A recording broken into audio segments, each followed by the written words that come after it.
And a hot flush episode will normally last anywhere from 5 minutes, and some women will really feel sweating the whole body and may last for 20 minutes or even longer. 75% of all women experience hot flushes within a year after the last menstrual period. The hot flushes will tend to become worse in frequency and duration and continue to occur for the next 5 years. Night sweats, which are the counterparts of hot flushes at night, what happens is it interferes with sleep.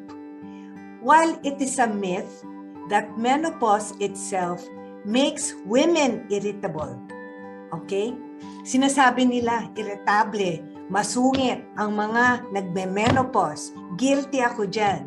It's probably because of the sleep disturbance that stems from the hot flush or the night sweats, which make the woman irritable at night. Kasi if you're not able to sleep, you're not productive. You become anxious. You become irritable.